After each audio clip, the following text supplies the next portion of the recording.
السلام عليكم ورحمة الله وبركاته. إن الحمد لله نحمده ونستعينه ونستغفره ونعوذ بالله من شرور أنفسنا ومن سيئات أعمالنا.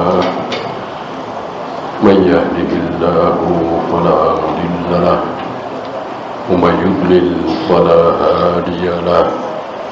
أشهد أن لا إله إلا الله وحده لا شريك له وأشهد أن محمدا عبده ورسوله وبعد. Kita sampai ta'assub, taklid buta. Jangan sampai kecintaan kita kepada seseorang karena beliau berilmu, karena beliau syekh, karena beliau saleh, karena beliau rajin ibadah, dermawan dan seterusnya, lalu kesalahan beliau kita anggap benar. Kalau kesalahan beliau kita maafkan, bagus. Kesalahan beliau kita tutupi, bagus. Kalau kesalahan beliau kita benarkan, tidak boleh. Ya. Nah, maka dikatakan di sini waqad yakunu ar-rajulu minal awliya'i wa ahlil jannah. Kadang-kadang seseorang dia termasuk wali Allah, ahlul jannah, ahlul surga, walahu ghalatatun, tapi punya kesalahan, masalah kunut misalnya, masalah jumlah rakaat tarawih misalnya, masalah pakai pakaian ihram sudah lewat miqat misalnya. Fala tamna'u manzilatuhu bayana zilalihi, maka tidak boleh kedudukan beliau sebagai wali, sebagai ahlul jannah, kalau memang akhirnya beliau ahlul jannah, sebagai manusia yang mulia, alim, saleh, kemudian menghalangi kita untuk menerangkan kesalahannya. Kalau ini terjadi, berarti tidak tercatat kesalahan Abu Bakar, tidak akan tercatat kesalahan Umar, tidak akan tercatat kesalahan Utsman, kesalahan Ali, kesalahan Zubair, kesalahan Ibnu Mas'ud, tidak akan tercatat. Karena mereka adalah wali Allah, mereka ahlul jannah. Kenyataan tercatat apa tidak? Tercatat. Dan sering kita bahas di majelis ini. Kesalahan Abu Bakar dan Umar dalam masalah haji tamattu, kesalahan Utsman dalam masalah adzan 2 kali, kesalahan Ali dan Ibnu Abbas dalam masalah iddah wanita yang hamil,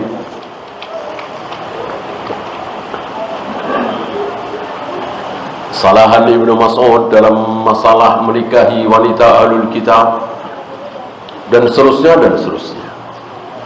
Tercatat. Itu para sahabat yang dijamin ridho, dijamin surga, dijamin ampun, yang menyaksikan Jibril turun kepada Nabi alaihi salatu wassalam, yang apabila terjadi sesuatu pada diri para sahabat, turun wahyu, turun ayat. Kayak apa itu mulianya? Maka dikatakan ketika terjadi pada diri sahabat sesuatu lalu tidak turun ayat, maka nggak mungkin itu haram.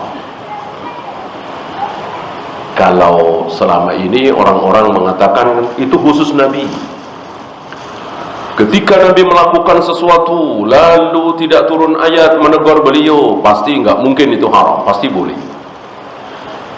Para imam menambah, bukan cuma Nabi tapi para sahabat. Ketika para sahabat melakukan sesuatu lalu tidak turun ayat menegur sesuatu itu yang dilakukan oleh para sahabat itu, maka itu pasti boleh, pasti mubah, tidak mungkin haram. Para sahabat, karena para sahabat hidup di zaman wahyu. Apa yang antum ingat tentang hal ini? Ucapan para sahabat, kunna na'zil wal Qur'anu yanzil. Kami para sahabat berazal di saat Al-Quran sedang turun, maksudnya zaman wahyu. Apa maksud ucapan para sahabat ini? Berarti berazal itu halal gitu. Jika melakukan azal itu haram, tentu akan turun ayat melarang para sahabat berazal. Dengan tidak turunnya ayat berarti azal halal. Sahabat, bukan Nabi, bukan cuma Nabi alaihi salatu wassalam. Nah, sementara yang haram turun ayat.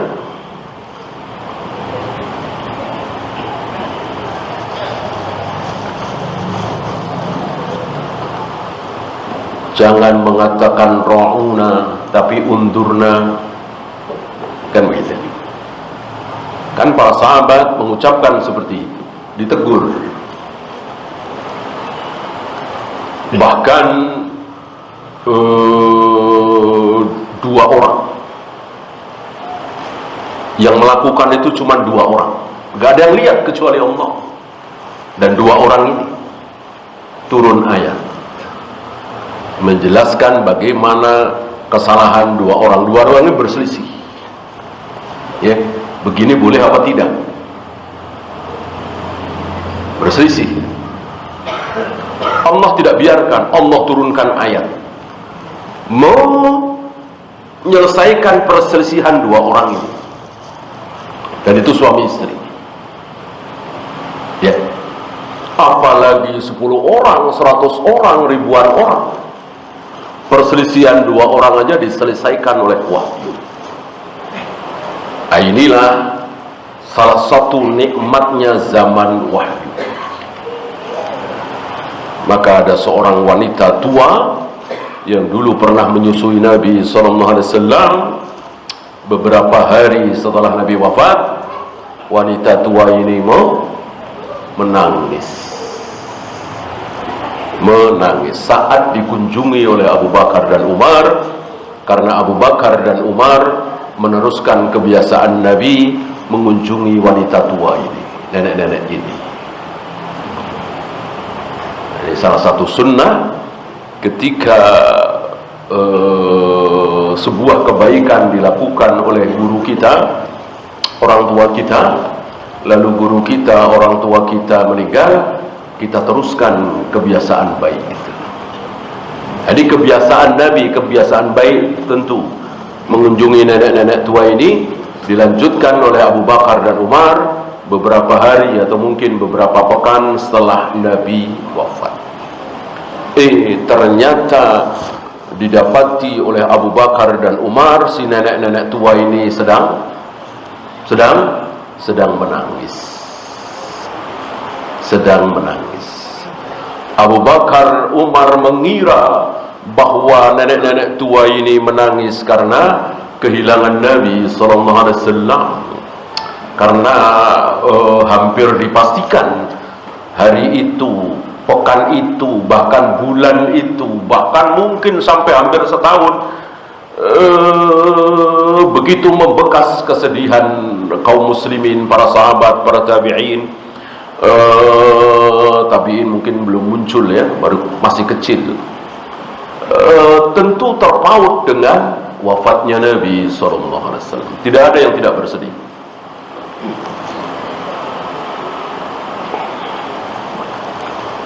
Maka Abu Bakar dan Umar menasihati tidak usah menangis. Kenapa? Karena Rasulullah sekarang ini di sisi Allah jauh lebih nikmat, lebih lezat, lebih nyaman, lebih bahagia, bergembira daripada ketika Rasulullah masih hidup. Gak usah ditangisi. Rupanya nenek-nenek tua ini menjawab dengan jawaban yang membuat Abu Bakar dan Umar ikut menangis. Tersadar, ya. Apa jawaban nenek-nenek tua ini? Aku menangis bukan karena Rasulullah wafat. Aku tahu Rasulullah wafat itu lebih berbahagia, lebih senang, lebih lezat daripada waktu beliau masih hidup. Aku menangis bukan karena itu. Aku menangis karena inqata'al wahyu. Karena wahyu sudah terputus, nggak ada wahyu lagi. Kaget Abu Bakar dan Umar, sadar betapa sudah kehilangan nikmat yang sangat besar, yaitu turunnya wahyu. Seluruh kejadian, seluruh pertanyaan, seluruh perselisihan dijawab oleh wahyu. Sekarang sudah nggak ada lagi.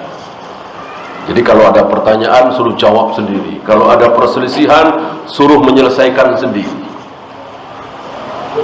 Nah, dari sini keluar hukum bahwa tidak selamanya orang yang berilmu itu pasti lebih tahu, lebih sadar, lebih faham daripada yang tidak berilmu. Tentu Abu Bakar dan Umar jauh lebih berilmu daripada nenek-nenek tua. Tapi dalam hal ini si nenek-nenek tua ini lebih sadar, lebih faham. Ya. Wa'lam anna man nadhara ila ta'zimi syahsin. Ketahuilah bahwa orang yang melihat kebesaran seseorang, kehebatan seseorang, walam yanzur bid-dalil, tapi tidak melihat dalil, yang dilihat orangnya pokoknya Imam Syafi'i, pokoknya Syekh Albani, pokoknya Bukhari, gitu, tanpa melihat dalil. Kana kaman yanzuru ila ma jara ala yadil masih. Dia seperti orang yang melihat Al-Masih. Al-Masih yang mana nih? Al-Masih kan ada berapa? Al-Masih ada dua. Yang satu kekasih Allah, yang satu musuh Allah. Yang satu membunuh, yang satu dibunuh. Al-Masih membunuh Al-Masih, Al-Masih dibunuh Al-Masih. Di sebuah tempat bernama Babul Lud. Entah tahun berapa nanti, belum terjadi. Ini Al-Masih yang kekasih Allah, Nabi Isa alaihi salatu wassalam. Orang yang selalu melihat kehebatan seseorang, mukjizat seseorang, kesolehan seseorang, pokoknya orangnya yang dilihat, tapi tidak melihat dalil. Itu seperti orang-orang yang melihat Nabi Isa, mengkultuskan Nabi Isa minar umuril khariqah, ay khawariqul adat, bahwa Nabi Isa bisa menghidupkan orang mati, bisa menyembuhkan orang yang buta, bisa menyembuhkan penyakit yang tidak bisa disembuhkan oleh siapapun, bisa tahu apapun yang sedang dimasak oleh di rumah orang-orang, bisa ini, bisa itu saja yang dilihat. Ya. Tidak melihat dalil bahwa Nabi Isa bukan malaikat, apalagi Tuhan, apalagi anak Tuhan. Nabi Isa, Nabi manusia, yang tentu kadang benar, kadang salah. Hanya karena beliau Nabi, kalau salah, ya tentu diluruskan. Fadda'a fihi al-ilahiyah, Maka orang-orang Nasara itu menganggap bahwa Nabi Isa memiliki sifat ketuhanan dengan dalih tidak ada ayahnya. Berarti ayahnya Tuhan, ayahnya Allah. Ya bagaimana Nabi Adam?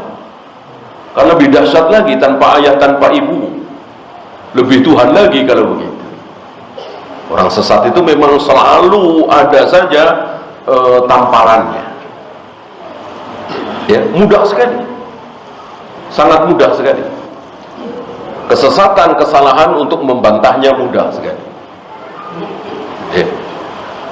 Maka pendeta, pastor yang mungkin menurut mereka sudah profesor, doktor, sekolah sampai S2, S3, masalah teologi, ketuhanan, segala macam, bisa dipatahkan, dikalahkan oleh seorang mu'alaf yang baru 3 bulan, 4 bulan masuk Islam. Karena sifat kebenaran itu begitu, mengalahkan kebatilan, walaupun anak kecil istilahnya yang berada dalam kebenaran itu, walaupun profesor, doktor, jenius, tetapi berada dalam kebatilan, mudah sekali dipatahkan, sangat-sangat mudah.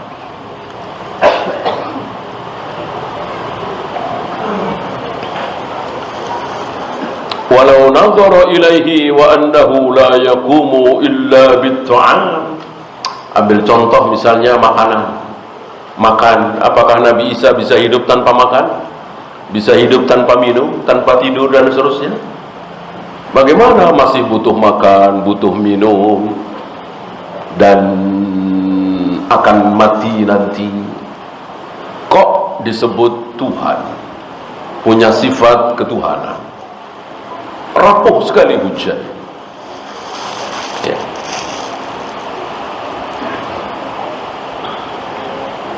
Maka antum saksikan ya, para pendeta, para pastor ketika debat ya dengan anak-anak remaja muslim, selalu kalah, ditertawakan, lucu. Dan karena mereka panik, seadanya, ya, dan banyak cerita-cerita yang lucu seperti itu, menjawab sekenanya aja.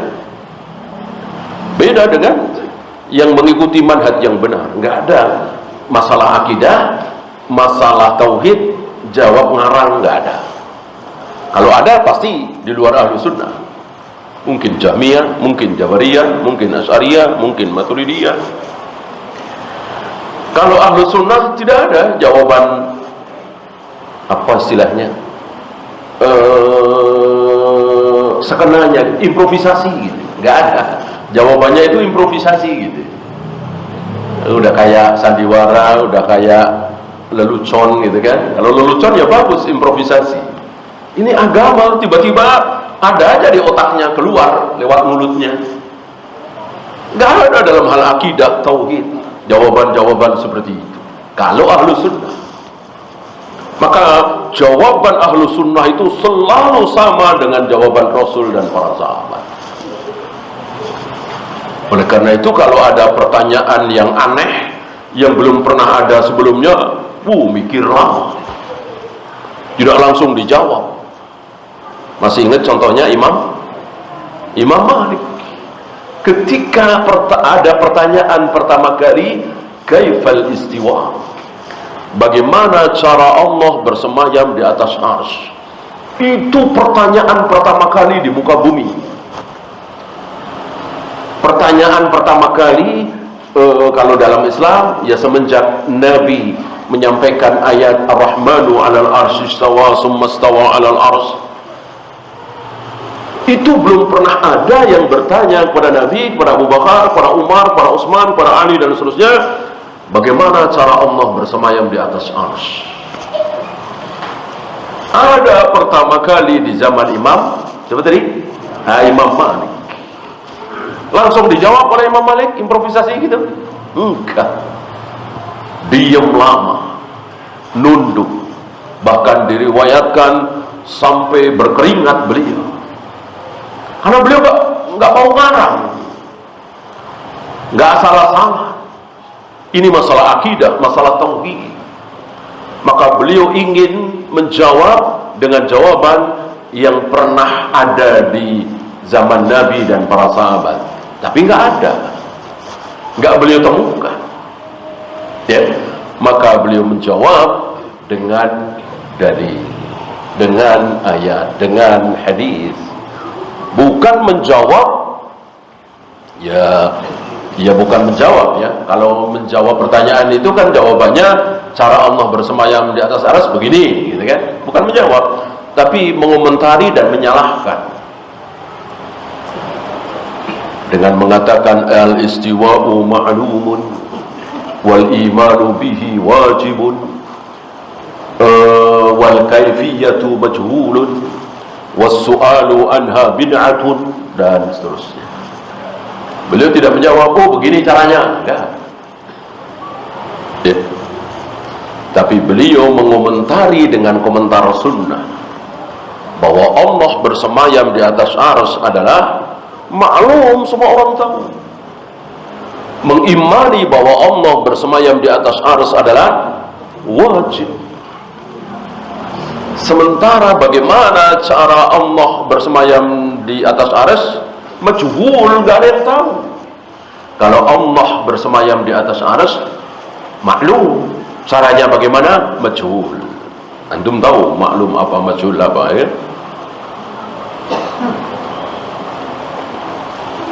Nah, begitulah para imam.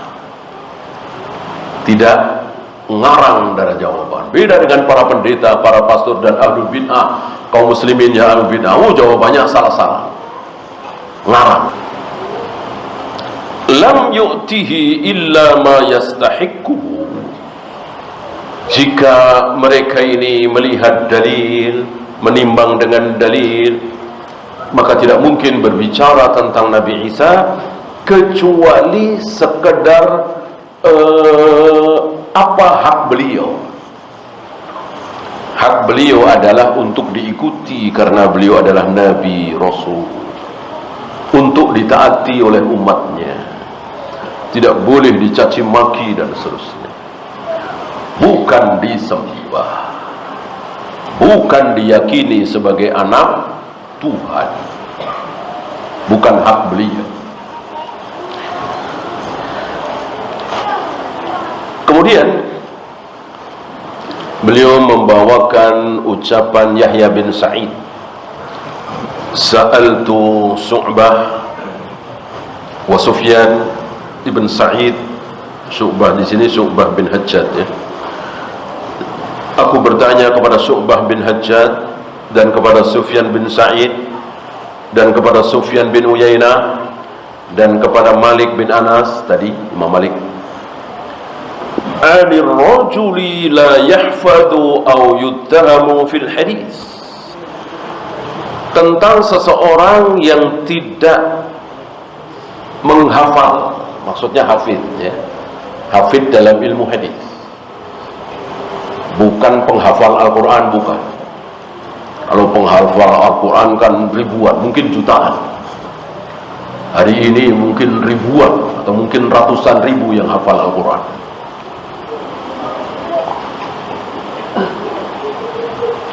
Bukan, itu bahasa saja. Al-Iraqi itu hafid, seperti Al-Dhahabi, seperti Ibnu Hajar. Kalau disebut Al-Hafidh saja, yang dimaksud pasti Ibnu Hajar. Kalau yang dimaksud Al-Iraqi, tentu disebut namanya Al-Hafidh Al-Iraqi. Kalau yang dimaksud Al-Dhahabi, tentu disebut namanya Al-Hafidh Al-Dhahabi. Kalau tidak disebut namanya, Al-Hafidh saja, maka yang dimaksud pasti Ibnu Hajar, ya. Nah, banyak para hafidh, ya. Kita sebut tadi contoh 3, ya. Ini tidak hafidh, tidak hafidh.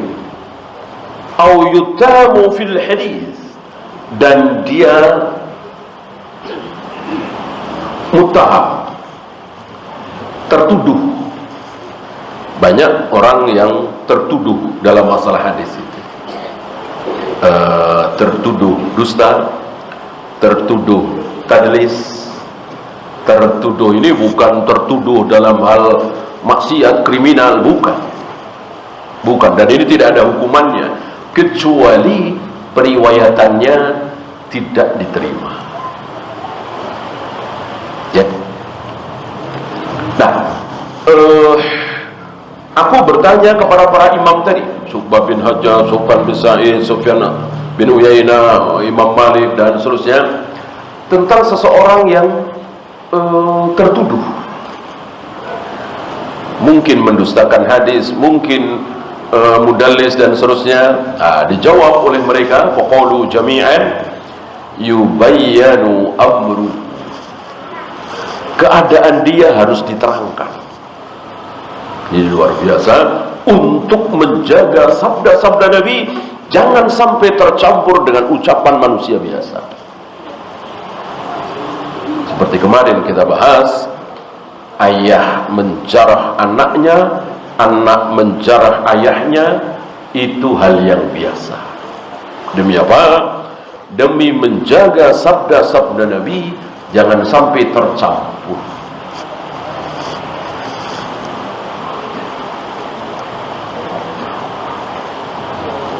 Sekarang Imam Ahmad bin Hanbal. Wa qad kana al-Imam Ahmad bin Hanbal yamdahu ar-rajulan. Satu ketika Imam Ahmad bin Hanbal memuji-muji seorang laki-laki. Wa yubaligu, dan memujinya bersangatan, banyak memuji. Thumma yadhkuru ghalatahu, kemudian beliau menyebut kesalahannya, kesalahan yang orang yang dipuji itu. Awalnya dipuji, beliau jujur, beliau amanah, beliau dermawan, lisan beliau selalu basah dengan zikir, beliau tidak pernah telat dalam sholat berjamaah dan seterusnya. Tapi setelah itu beliau menyebut kesalahan-kesalahan laki-laki itu. Fi syai'i ba'da syai'i, satu-satu. Ya, tentu dalam masalah ilmu di sini. Bukan masalah syahwat. Bukan misalnya betul beliau rajin sholat tapi suka ngambil barang orang, nggak mungkin. Bukan itu, ya. Bukan itu. Ya. Tapi masalah syubhat. Apa masalah usoli misalnya, ya? Atau masalah kunut misalnya, atau masalah, pokoknya masalah syubhat. Waqal, lalu beliau mengatakan, ni'mar rajulu fulan, sebaik-baik seorang laki-laki itu dia, fulan ini yang dibicarakan fulan. Laula anna khallatan fi, kalau tidak punya kesalahan-kesalahan itu. Ini akhlak beliau, ya. Jadi untuk menjarah seseorang dipuji dulu, karena memang terpuji dalam hal ini, dalam hal kesolehan, dalam hal kedermawanan, dalam hal jauh dari maksiat, ya seperti itu. Ya. Tetapi bukan berarti kesalahan-kesalahan beliau dibiarkan. Ya. Dengan kalimat ni'mar rajulu fulan, sebaik-baik seorang laki-laki adalah fulan. Seandainya tidak, ini mirip-mirip ucapan Nabi untuk terhadap Ibnu Umar. Apa kata Nabi? Sebaik-baik lelaki adalah Ibnu Umar. Kalau dia sholat malam. Kalau dia sholat malam, sebaik laki Ibnu Umar. Semenjak mendengar ucapan Nabi ini, aku tidak pernah meninggalkan sholat malam, kata Ibnu Umar. Apakah ucapan Nabi ini khusus Ibnu Umar? Khusus apa umum? Umum. Umum. Maka antum boleh mengambil ucapan Nabi ini untuk diri antum. Ya. Sebaik-baik laki-laki adalah fulan kalau dia sholat malam. Ya. Maka ini salah satu dalil, salah satu hadis yang menyemangati kaum muslimin untuk sholat malam.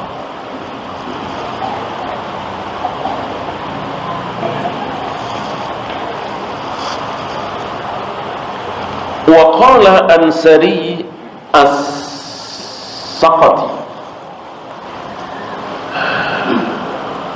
masih Imam Ahmad berbicara tentang seorang laki-laki bernama Sari as-Saqati.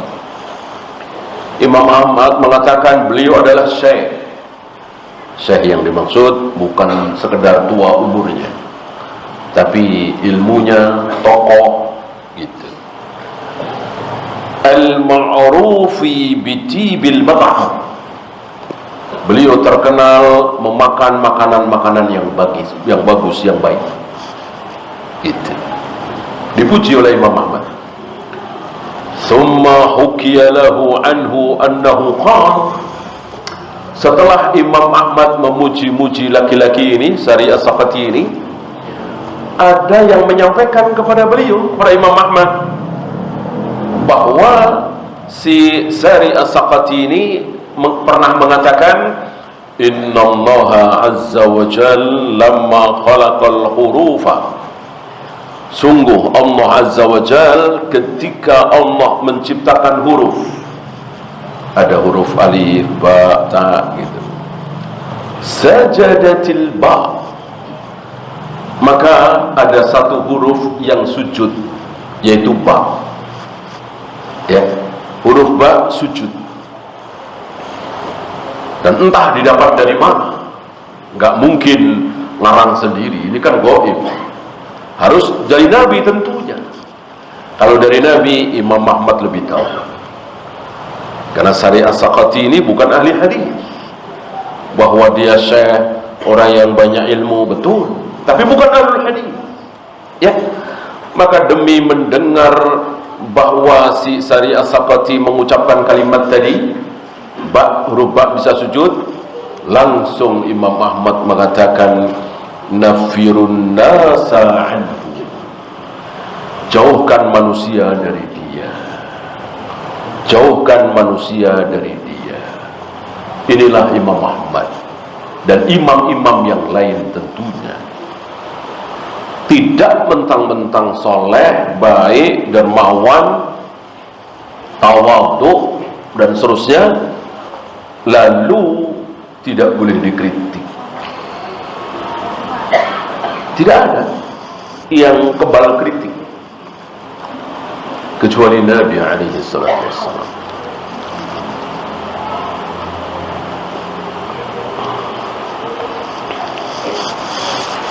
Selain beliau boleh dikritik, bahkan harus, ya, kan nggak mungkin benar terus. Ya, kita lanjut. Dzikru talbisi iblis fil i'tiqad. Ini masalah i'tiqad, keyakinan. Bagaimana tipuan iblis, talbisul iblis dalam masalah i'tiqad. Beliau membawakan ucapan Abu Abdillah Ar-Ramli, berbicara tentang Abu Hamzah. Abu Hamzah ini seorang sufi. Abu Hamzah ini seorang hululi.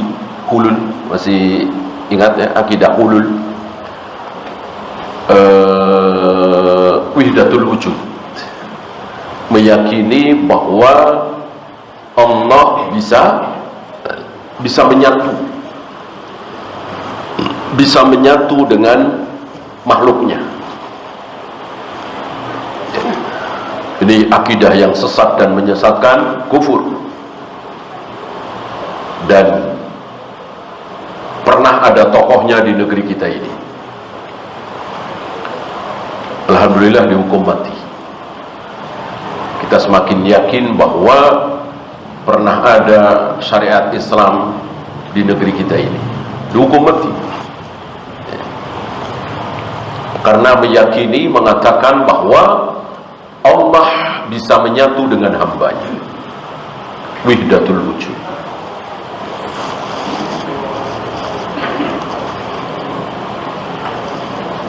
Mungkin sampai hari ini masih ada yang berkeyakinan seperti itu. Kadang mereka sholat, saum, ya, tapi meyakini bahwa Allah bisa menyatu dengan hambanya, bahkan dengan seluruh makhluknya. Bahkan di antara mereka memahami la ilaha illallah, kalau kita kan la ma'buda bihaqqin illallah, itu kan keyakinan ahlus sunnah. Arti la ilaha illallah adalah tidak ada yang berhak disembah dengan hak kecuali Allah. Kalau mereka mengartikan apa? La mawjuda bihaqqin illallah, tidak ada yang mawjud. Mawjud apa? Nampak. Tidak ada yang nampak kecuali Allah. Jadi yang nampak itu semuanya, yang kita lihat itu semuanya Allah semua. Ada Allah di situ. Ini betul-betul sesat dan menyesat. Salah satunya Abu Hamzah ini. Dan terkenal ini, Abu Hamzah ini. Namanya Muhammad bin Ibrahim al-Baghdadi as-Sufi. Muhammad bin Ibrahim al-Baghdadi, Baghdad, ya. Nah, satu ketika takallama Abu Hamzah fi Jami' at-Tarausis. Abu Hamzah berbicara di Masjid Jami' at-Tarausis. Faqataluhu.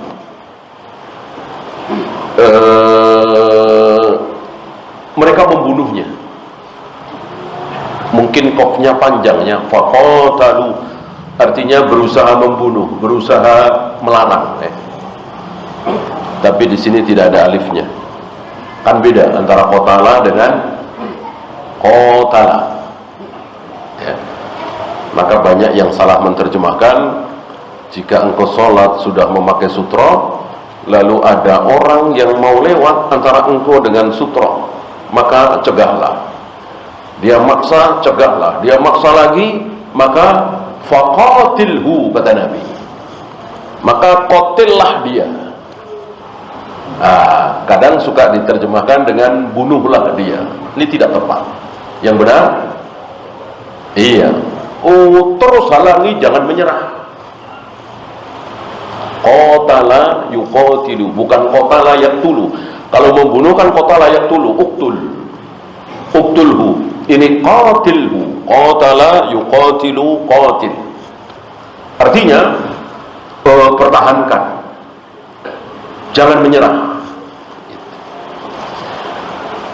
Ini yang tepat mungkin faqataluhu, mereka menghalangi. Fa baina huwa zata yaumin yatakallam, ketika satu hari dia berbicara itu, si Abu Hamzah as-Sufi ini, idh saha ghurabun ala sathil jami', tiba-tiba ada seekor ghurab. Apa ghurab? Burung gagak yang bersuara di ujung masjid itu, masjid Jami' itu. Faza'aqa Abu Hamzah, demi mendengar burung gagak ini bersuara, Abu Hamzah menjawab dengan suara keras, memekik, labbaik, labbaik, ya. Padahal ucapan labbaik kita ucapkan kepada Allah, labbaik Allahumma labbaik, kan gitu. Labbaik la syarika laka labbaik, kan gitu. Aku sambut panggilanmu ya Allah. Ini burung gagak bersuara disambut dengan labbaik. Kenapa? Kenapa? Karena ada Allah Allah di situ, kata dia. Menurut keyakinan orang-orang Hululiyu ini, Wahdatul Wujud ini, bahwa Allah bisa menyatu dengan apa saja, termasuk dengan burung gagak itu. Maka ucapan burung gagak itu dijawab oleh Abu Hamzah dengan labbaik, labbaik. Fanasabuhu ila zindiqati. Maka kaum muslimin sudah menyatakan bahwa Abu Hamzah ini zindiq. Zindiq. Zindiq itu orang yang sesat keterlaluan dan sudah keluar dari Islam. Walaupun barangkali masih sholat, masih saum, tapi mengatakan semua agama sama, Tuhan bisa menyatu dengan hambanya, keyakinan-keyakinan sesat seperti itu, maka dia adalah zindiq. Wa qalu hululiyun zindiqun. Hulul, orang yang berkeyakinan bahwa Allah bisa menyatu dengan hambanya. Wa bi'a farasuhu bil munadati ala babil jami'. Lalu mungkin sudah dihukum ya, setelah dibunuh itu kudanya dijual di depan pintu masjid Jami' itu dengan mengatakan hadza farasuz zindiq. Siapa yang mau membeli kudanya orang zindik itu? Dan orang-orang zindik, orang-orang seperti itu sunnah diumumkan. Agar apa? Agar kesesatannya tidak menular. Ya, silakan adzan dulu. Sallallahu ala Muhammadin sallallahu alaihi wasallam. Wa akhiru da'wana